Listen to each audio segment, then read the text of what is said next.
Hi ಎಲ್ಲರಿಗೂ ನಮಸ್ಕಾರ ಸ್ನೇಹಿತರೆ, welcome back to my YouTube channel. So ಇವತ್ತಿನ ಒಂದು ಮೋಟಿವೇಶನಲ್ ವಿಡಿಯೋ ಬಂದ್ಬಿಟ್ಟು ಲೈಫ್ನಲ್ಲಿ ಹಣೆ ಬರ ಸರಿ ಇಲ್ಲ ಅಂತ ಹೇಳ್ಬಿಟ್ಟು ಪದೇ ಪದೇ ಏನಾದರೂ ಕಣ್ಣೀರು ಹಾಕ್ತಾ ಇದ್ದೀರಾ? ಸೊ ಅದಕ್ಕೋಸ್ಕರ ಈ ವಿಡಿಯೋನ ನಿಮ್ಗೋಸ್ಕರ ಮಾಡ್ತಾ ಇದ್ದೀನಿ. ಈ ಒಂದು ಲೈಫ್ನಲ್ಲಿ ಸೇವೆಯನ್ನ ಮಾಡು, ಆದ್ರೆ ಏನ್ ಮಾಡ್ಬೇಕು ಅಂದ್ರೆ ಪ್ರತಿಫಲವನ್ನ ನಾವು ಯಾರಿಂದಲೂ ಬಯಸಬಾರ್ದು.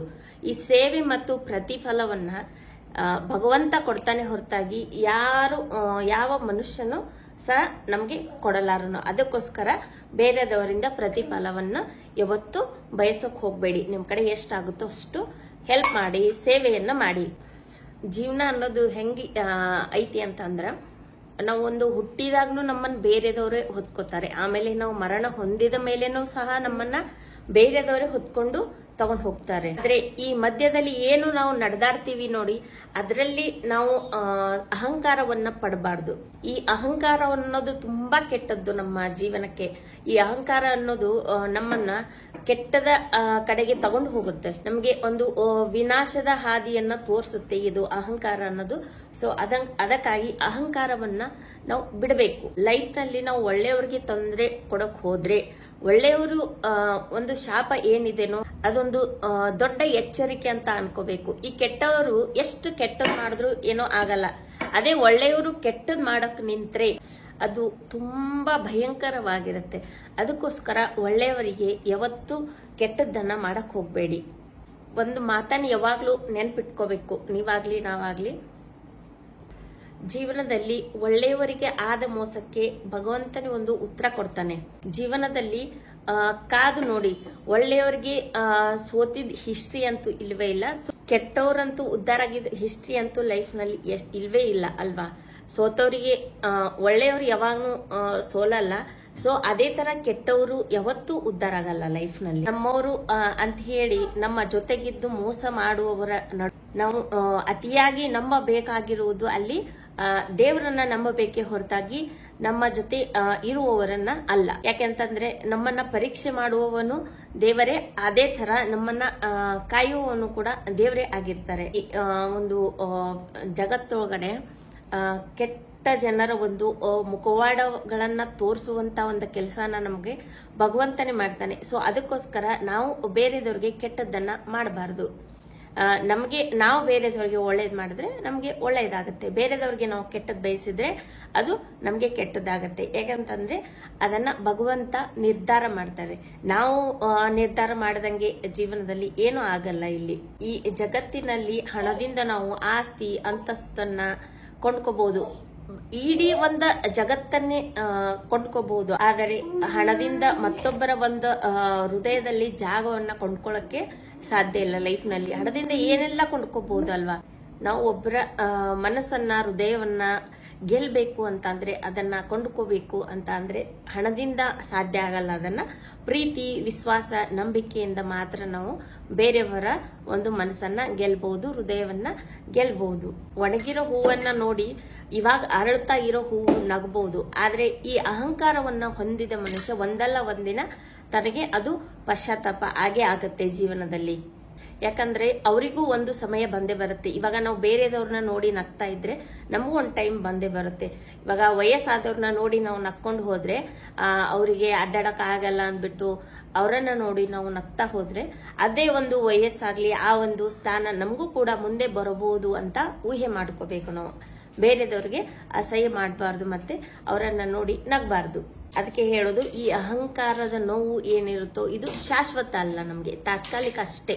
ಶಾಶ್ವತ ಅನ್ನೋದು ಅಲ್ವೇ ಅಲ್ಲ. ದೇವರನ್ನ ನಾವು ಒಲಿಸ್ಕೋಬೇಕು ಅಂತಂದ್ರೆ ಪ್ರತಿದಿನ ಪೂಜೆ ಮಾಡ್ಬಿಟ್ಟು ಕೆಟ್ಟ ಕೆಲಸಗಳನ್ನ ಮಾಡಿದ್ರೆ ದೇವರನ್ನ ನಾವು ಒಲಿಸ್ಕೊಳ್ಳಕ್ಕೆ ಆಗಲ್ಲ.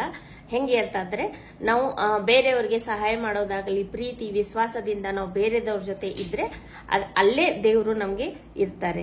ನಾವು ಏನೇ ಒಂದು ಕೆಲಸನ ಮನಸ್ಸಿಂದ ಮಾಡಿದ್ರೆ, ಭಕ್ತಿಯಿಂದ ಮಾಡಿದ್ರೆ ಅದು ದೇವ್ರಿಗೆ ತಾನಾಗೆ ತಲುಪುತ್ತೆ. ಇದರ ಅರ್ಥ ಏನಂತಂದ್ರ, ಮರದ ಕೆಳಗೆ ಹಾಕಿದ ನೀರು ಹೆಂಗ ಮರದ ಒಂದು ತುದಿಯವರೆಗೂ ಹೋಗಿ ಎಲೆ ಎಲ್ಲ ಬಿಡುತ್ತೋ, ನಮ್ಮ ಒಂದು ಭಕ್ತಿಯಿಂದ ಮಾಡಿರೋ ಕೆಲಸ ಕೂಡ ಭಗವಂತನಿಗೆ ತಾನಾಗೆ ಹೋಗಿ ರೀಚ್ ಆಗುತ್ತೆ. ಭಯ ಪಡಬೇಡಿ, ಪದೇ ಪದೇ ಕಷ್ಟಗಳು ನನಗೆ ಬರ್ತಾ ಇದಾವೆ ಲೈಫ್ ನಲ್ಲಿ ಅಂತ ಹೇಳ್ಬಿಟ್ಟು ಪದೇ ಪದೇ ಕಣ್ಣೀರನ್ನ ಹಾಕ್ತಾ ಕೂಡ್ಬೇಡಿ. ಯಾಕಂತಂದ್ರ ಒಳ್ಳೆಯ ಒಂದು ಸಮಯ ಬರುವಾಗ ದೇವರು ನಮ್ಗೆ ತುಂಬಾ ಕಷ್ಟಗಳನ್ನ ಕೊಡ್ತಾ ಇರ್ತಾನೆ. ಯಾಕಂತಂದ್ರೆ ನಮ್ಮನ್ನ ಪರೀಕ್ಷೆ ಮಾಡ್ತಾ ಇರ್ತಾರೆ ದೇವರು. ಸೊ ಅದಕ್ಕೋಸ್ಕರ ಎಲ್ಲ ಕಷ್ಟಗಳನ್ನ ನಾವು ಎದುರಿಸಬೇಕು. ಕಷ್ಟಗಳು ಬಂದಿದೆ ಅಂತ ಹೇಳ್ಬಿಟ್ಟು ನಾವು ಕಣ್ಣೀರನ್ನ ಹಾಕಬಾರದು. ದೃಢವಾಗಿ ನೀವು ದೇವರು ಇದಾನೆ ಅನ್ನೋ ಒಂದು ನಂಬಿಕೆ ಮೇಲೆ ನಿಮ್ಮ ಆತ್ಮವಿಶ್ವಾಸವನ್ನ ಇಟ್ಕೊಳ್ಳಿ, ಕಳ್ಕೋಬೇಡಿ. ಕೈಲೇ ಕೆಲಸ ಆಗದೆ ಇರೋರು ಮಾತ್ರ ಅದೃಷ್ಟದ ಮೇಲೆ ಒಂದು ನಂಬಿಕೆನ ಇಡ್ತಾರೆ. ಹಾಗೆ ನಾವು ಹೆಂಗೆ ಒಳ್ಳೆ ಕೆಲಸ ಮಾಡುವವರು ಮತ್ತು ಭಕ್ತಿಯಿಂದ ಕೆಲಸ ಮಾಡುವವರು ಏನ್ ಮಾಡ್ತಾರೆ, ಯಾವತ್ತೂ ಕೂಡ ಅದೃಷ್ಟದ ಮೇಲೆ ಅವರು ನಂಬಿಕೆನ ಇಡಲ್ಲ. ಜೀವನದಲ್ಲಿ ನಮಗೆ ಸಹಾಯ ಮಾಡುವ, ಸಪೋರ್ಟ್ ಮಾಡುವ ವ್ಯಕ್ತಿಗಳು ಅಂತ ಅಂದ್ರೆ ನಮಗೆ ಪರಿಚಯ ಇರದೇ ಇರೋ ವ್ಯಕ್ತಿಗಳನ್ನೇ ನಮಗೆ ಹೆಚ್ಚಾಗಿ ಸಪೋರ್ಟ್ ಅನ್ನ ಮಾಡ್ತಾರೆ. ಆದರೆ ನಮ್ಮ ಯಾವುದೇ ಒಂದು ಕೆಲಸಗಳಿಗೆ ಮತ್ತು ಅವಕಾಶಗಳಿಗೆ ಸಪೋರ್ಟ್ ಮಾಡದೆ ಇರೋರು, ಅಡ್ಡಿ ಆಗೋರು ಅಂತ ಅಂದ್ರೆ ನಮ್ಗೆ ಪರಿಚಯ ಇರೋರೇ ಅಡ್ಡಿ ಆಗ್ತಾರೆ. ನಿಮ್ಗೆ ಏನು ಬೇಕು ಅಂತ ಹೇಳಿ ನೀವು ಹೋರಾಟ ಮಾಡದಿದ್ದರೆ ಕಳೆದುಕೊಂಡಿದ್ದನ್ನ ನಾವು ನೆನೆಸ್ಕೊಂಡ್ಬಿಟ್ಟು ಕಣ್ಣೀರನ್ನ ಸುರಿಸಬಾರ್ದು. ಸತ್ಯ ಅನ್ನೋದು ಬಯಲಿಗೆ ಬರಬೇಕು ಅಂತ ನಾವು ಸತ್ಯವನ್ನ ನಿರೂಪಿಸಬೇಕು ಅಂತ ಅಂದ್ರೆ ಸತತ ಪ್ರಯತ್ನವನ್ನ ಮಾಡ್ತಾ ಇರಬೇಕು. ಸತತ ಪ್ರಯತ್ನವನ್ನ ಮಾಡ್ತಾ ಇದ್ರೆ ಮಾತ್ರ ನಮಗೆ ಸತ್ಯವನ್ನ ಪಬ್ಲಿಕ್ ಮಾಡೋಕೆ ನಮಗೆ ಸಹಾಯ ಆಗುತ್ತೆ. ನೈಜ ವ್ಯಕ್ತಿತ್ವ ಏನಿದೆ ಮುಕ್ತವಾಗಬೇಕು ಅಂತ ಅಂದ್ರೆ ಮುಖವಾಡಗಳನ್ನ ಕಳಚುವವರೆಗೂ ನಾವು ಕಾಯ್ಬೇಕು. ಜೀವನ ಅನ್ನೋದು ಒಂದು ಸುಂದರ ಬದುಕಿದೆ, ಅದನ್ನ ಯಾರು ಕಳ್ಕೋಬೇಡಿ. ಯಾಕಂತಂದ್ರೆ ಇದು ನಮ್ಗೆ ದೇವ್ರು ಕೊಟ್ಟ ಒಂದು ವರ ಆಗಿದೆ. ಅವರು ನಮ್ಗೆ ಒಂದು ಶ್ರೇಷ್ಠವಾದ ಉಡುಗೊರೆಯನ್ನ ಕೊಟ್ಟಿದ್ದಾನೆ. ಏನಂತಂದ್ರೆ ಅದು ನಮ್ಮ ಈ ಒಂದು ಮಾನವ ಜನ್ಮ ಅನ್ನೋದು ಒಂದು ಅತ್ಯುತ್ತಮವಾದದ್ದು ಮತ್ತೆ ಶ್ರೇಷ್ಠವಾದದ್ದು. ಇದು ಎಲ್ಲಕ್ಕಿಂತ ಶ್ರೇಷ್ಠವಾದದ್ದು ನಮ್ದು. ಆ ದೇವರು ಕೊಟ್ಟಿರೋ ಜೀವನನ ಹಾಳು ಮಾಡ್ಕೋಬೇಡಿ, ವ್ಯರ್ಥ ಮಾಡ್ಕೋಬೇಡಿ. ಸತತ ಪ್ರಯತ್ನವನ್ನು ಮಾಡಿ, ಸೋಲುಗಳು ಎಷ್ಟೇ ಬರಲಿ ಸಾಧನೆ ಕಡೆಗೆ ನಮ್ಮ ಒಂದು ಮನಸ್ಸನ್ನ ಇಟ್ಬಿಟ್ಟು ಸಾಧನೆ ಮಾಡೋದನ್ನ ಕಲೀರಿ. ಯಾವ ತರ ಸಾಧನೆ ಮಾಡ್ಬೇಕು ಅನ್ನೋದನ್ನ ಕಲೀರಿ. ಇನ್ನು ನಾವು ಬದುಕ್ತಾ ಇದ್ದೀವಿ ಅಂತ ಅಂದ್ರೆ ಇನ್ನು ನಮ್ಗೆ ಸಾಧನೆ ಮಾಡೋಕೆ ಟೈಮ್ ಇದೆ ಅಂತ ತಿಳ್ಕೊಂಡು ನಾವು ಸಾಧನೆನ ಮಾಡ್ಬೇಕು. ನಾವು ಆಸೆ ಪಡಬಾರ್ದು. ಬೇರೆದವ್ರ ಹತ್ರ ಏನ್ ಇದೆ ಏನಿಲ್ಲ ಅಂತ ಹೇಳ್ಬಿಟ್ಟು ನಾವು ಅವ್ರತ್ತ ನೋಡಿ ಅವ್ರ ಹತ್ರ ಏನಿದೆನೋ ಅದನ್ನ ನಾವು ಆಸೆ ಪಡಬಾರ್ದು. ಆಸೆ ಪಟ್ರೆ ಲೈಫ್ ನಲ್ಲಿ ಅದು ನಮ್ಗೆ ಸಿಗಲ್ಲ. ಅದು ನಮ್ಗೆ ಸಿಗಲ್ಲ ಅನ್ನೋದು ಒಂದ್ ಕಡೆ ಇದ್ರೆ ನಾವು ನೆಮ್ಮದಿಯಿಂದ ಬದುಕೋಕೆ ಕೂಡ ಸಾಧ್ಯ ಇಲ್ಲ. ನಾವು ಬೇರೆದವ್ರ ಹತ್ರ ಏನ್ ಇದೇನೋ ಏನ್ ಇಲ್ಲನೋ ನಾವು ಯಾವುದಕ್ಕೂ ತಲೆ ಕೆಡಿಸ್ಕೋಬಾರ್ದು. ಯಾವುದು ನಮ್ಗೆ ಸಿಗಬೇಕು ಅಂತ ಇರುತ್ತೋ ಜೀವನದಲ್ಲಿ ಅದು ನಮ್ಗೆ ಯಾವುದೋ ಒಂದು ರೀಸನ್ ಇಂದ ಸಿಕ್ಕೇ ಸಿಗುತ್ತೆ. ಅದು ಡೈರೆಕ್ಟ್ ಆಗಿನೇ ಸಿಗ್ಬಹುದು, ಇಂಡೈರೆಕ್ಟ್ ಆಗಿನೇ ಸಿಗ್ಬಹುದು. ಅದು ನಮ್ಮ ಒಂದು ಹಣೆಬರ ಅಂತ ಹೇಳ್ತಾರೆ ಗೊತ್ತಾ. ಹಣೆಬರದಲ್ಲಿ ಇದ್ರೆ ನಮ್ಗೆ ಸಿಕ್ಕೇ ಸಿಗುತ್ತೆ ಅಂತ ಹೇಳ್ತಾರೆ ಗೊತ್ತಾ. ಹಾಗೆ ಅದು ಕೂಡ ಯಾವುದು ನಮ್ಗೆ ಸಿಗ್ಬೇಕಂತ ಇರುತ್ತೋ ಅದು ನಮ್ಗೆ ಸಿಕ್ಕೇ ಸಿಗುತ್ತೆ. ಅದಕ್ಕೋಸ್ಕರ ನಾವು ಆಸೆ ಮಾಡಬಾರ್ದು. ಅದು ನಮ್ದಿಗೆ ಸಿಗೋದು ಇತ್ತು ಅಂದ್ರೆ ಸಿಕ್ಕೇ ಸಿಗುತ್ತೆ. ಚರಿತ್ರೆಯಲ್ಲಿ ಗೆದ್ದವನಿಗೆ ಗೆದ್ದಿದ್ದೇನೆ ಅನ್ನೋ ಒಂದು ಭಾವನೆ ಇದೆ. ಸೋತವನಿಗೆ ಅವರ ಜೊತೆ ಕಾಂಪಿಟೇಷನ್ ಮಾಡಿ ಸೋತೆ ಅನ್ನೋ ಒಂದು ಭಾವನೆ ಇದೆ. ಅದೇ ತರ ಇವಾಗ ನೋಡಿ ಆಡ್ಕೊಂಡು ಅವಮಾನ ಮಾಡೋರಿಗೆ ಈ ಒಂದು ಇದರಲ್ಲಿ ಜಗತ್ತಿನಲ್ಲಿ ಅವರಿಗೆ ಸ್ಥಾನಮಾನ ಜಾಗ ಅನ್ನೋದು ಎಲ್ಲೂ ಇಲ್ಲ. ತಾಳಿದವನು ಬಾಡಿಯಾನು ಅಂತಾರೆ. ತಾಳ್ಮೆ ಇಲ್ಲದವನಿಗೆ ಈ ವರ್ತಮಾನ ಅನ್ನೋದು ಇವಾಗಿಂದ ಏನಿದೆನೋ ಅದನ್ನು ಇಲ್ಲ, ಭವಿಷ್ಯನೂ ಇಲ್ಲ ಅವರಿಗೆ. ಸೊ ಅದಕ್ಕೋಸ್ಕರ ತಾಳ್ಮೆಯನ್ನ ಇಟ್ಕೋಬೇಕು. ಜೀವನದಲ್ಲಿ ಯಾರಾದ್ರೂ ಪಾಪ ಮಾಡಿದ್ರೆ, ದ್ರೋಹ ಮಾಡಿದ್ರೆ ಅವರು ನರಳಿ ಇರ್ತಾರೆ, ನರಳ್ಕೊಂಡು ಇರ್ತಾರೆ. ಈಗ ಬೆಂಕಿ ಒಳಗಡೆ ಬಿದ್ರೆ ಯಾವ ತರ ನರಳ್ತಾ ಇರ್ತಾರೆ ಗೊತ್ತಾ. ಅದೇ ತರ ಪಾಪಿಗಳು ಕೂಡ ಮಾಡಿದ ಒಂದು ದ್ರೋಹಕ್ಕೆ ಅವರೇ ತಮ್ಮ ಒಂದು ಈ ನರಳಾಟ ಅನ್ನೋದೇ ಒಂದು ದೊಡ್ಡ ಶಿಕ್ಷೆ. ಇದಕ್ಕಿಂತ ದೊಡ್ಡ ಶಿಕ್ಷೆ ಏನಿದೆ? ಪಾಪಿಗಳಿಗೆ ಮತ್ತೆ ಮೋಸ ಮಾಡುವವರಿಗೆ ಯಾವ ಶಿಕ್ಷೆನೂ ಇಲ್ಲ. ಈ ನರಳಾಡೋದೇ ಒಂದು ದೊಡ್ಡ ಶಿಕ್ಷೆ ಅವರಿಗೆ. ನಮ್ಮ ಹಣೆ ಬರ ಸರಿ ಇಲ್ಲ, ನಾವು ಯಾಕೆ ಬದುಕಬೇಕು ಅಂತ ಹೇಳ್ಬಿಟ್ಟು ಯಾರು ಕಣ್ಣೀರು ಹಾಕ್ತಾ ಇರ್ತೀರಾ ಈ ಕೆಲಸಗಳನ್ನ ಮಾಡಿ. ಮೊದಲನೇದಾಗಿ ಬಂದ್ಬಿಟ್ಟು ಇವತ್ತಿನ ದಿನ ಏನಿದೆನೋ ಅದು ಜೀವನದ ಒಂದು ಅಧ್ಯಾಯ ಅಷ್ಟೇ ಅಂತ ಹೇಳ್ಬಿಟ್ಟು ಅದನ್ನ ಅಲ್ಲಿಗೆ ಸ್ಟಾಪ್ ಮಾಡಿಬಿಡ್ಬೇಕು. ಅದನ್ನ ಮತ್ತೆ ಮುಂದಿನ ದಿನಕ್ಕೆ ತಗೊಂಡು ಹೋಗ್ಬಾರ್ದು. ನಿಮ್ಗೆ ಯಾವುದು ಸಾಧ್ಯ ಆಗುತ್ತೋ ಅದರ ಮೇಲೆ ಹೆಚ್ಚು ಗಮನ ಕೊಡಿ. ಸಾಧ್ಯವಾಗದ ಒಂದು ಯಾವುದೇ ಒಂದು ಕೆಲಸದ ಮೇಲೆ ಗಮನವನ್ನು ಕೊಡಬೇಡಿ.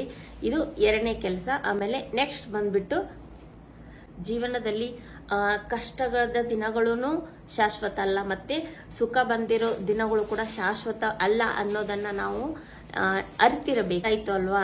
3 ಇಂಪಾರ್ಟೆಂಟ್ ಟಿಪ್ಸ್ಗಳನ್ನ ನೆನ್ಪಿಟ್ಕೊಳ್ಳಿ. ಮೊದಲನೇದಾಗಿ ಬಂದ್ಬಿಟ್ಟು ಇವತ್ತಿನ ಒಂದು ದಿನ ಏನಿದೆಯೋ ಅದು ಒಂದು ಅಧ್ಯಾಯ ಆಗಿರುತ್ತೆ ಅನ್ನೋದನ್ನ ಮರಿಬಾರದು.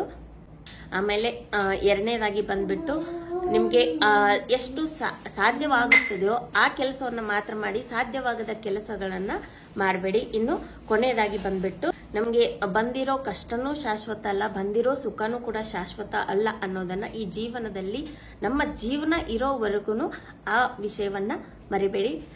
ಇಷ್ಟು ಇವತ್ತಿನ ಒಂದು ಮೋಟಿವೇಶನಲ್ ವಿಡಿಯೋ ಆಗಿದೆ. ಸೊ ಮತ್ತೆ ನಾನು ನಿಮಗೆ ಮುಂದಿನ ವಿಡಿಯೋದಲ್ಲಿ ಸಿಗುತ್ತೇನೆ. ನನ್ನ ಒಂದು ವಿಡಿಯೋನ ಯಾರೆಲ್ಲ ನೋಡ್ತಾ ಇದ್ದೀರಾ, ಸಬ್ಸ್ಕ್ರೈಬ್ ಮಾಡ್ಕೊಂಡಿಲ್ಲ ಅಂದ್ರೆ ಸಬ್ಸ್ಕ್ರೈಬ್ ಮಾಡ್ಕೊಳ್ಳೋದನ್ನ ಮರಿಬೇಡಿ.